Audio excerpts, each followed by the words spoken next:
Hello, everybody. My name is Maggie, and I have a background in cosmetology. After spending several years in the beauty industry, I decided to follow another passion, which is history.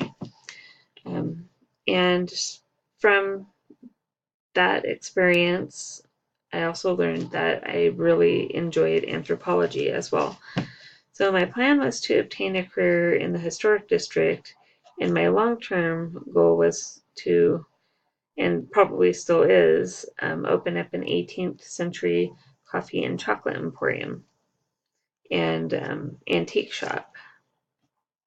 Began my academic career after my mom passed away and was inspired to obtain my double bachelor's in history and anthropology. With the birth of my daughter, though, I decided to change direction so that I can continue to raise her with at least one of us working from home. And my goal is to become an online history teacher. While I may not have a traditional experience in the classroom, I have taught classes to my staff as a salon manager for one of the world's largest corporations. I'm currently in my third class for my master's in learning and teaching with technology. And as I mentioned, with the goal of teaching history.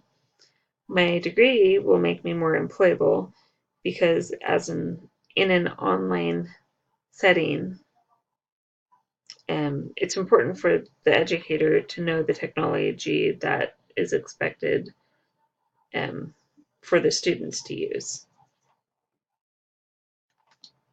So how can you teach what you don't know? It's pretty impossible.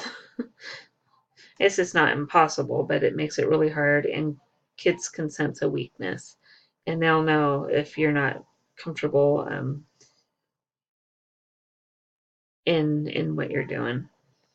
So having my master's will open up more opportunities in the online education, as well as giving me the tools to help my husband provide for our family. So the educators that have stood out for me the most through my early academic career, K through 12, would be my third grade teacher.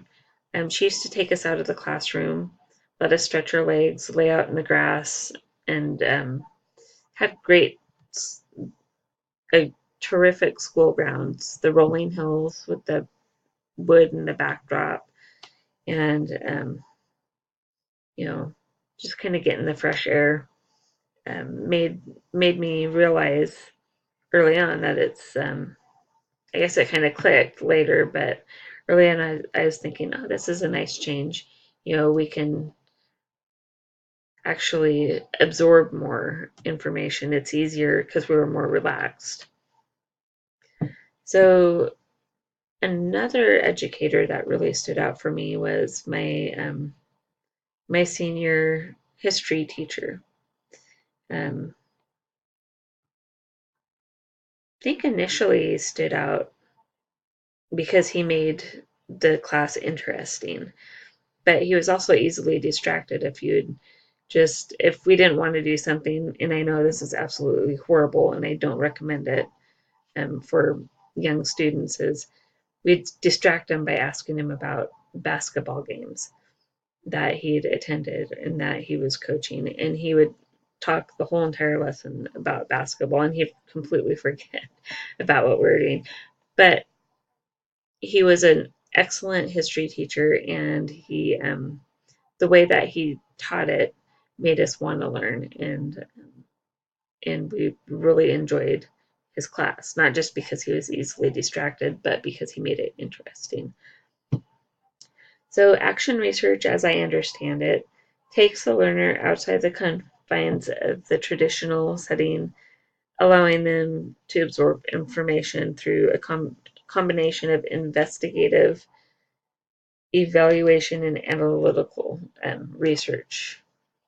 So anyways, I'm really looking forward to what this class has to offer, and I'm really apologize if my voice is kind of starting to fade out a little bit. It is almost 3 o'clock in the morning here, so I really look forward to getting to know you all and all of the correspondence that we're going to be doing in the next 6 weeks. All right.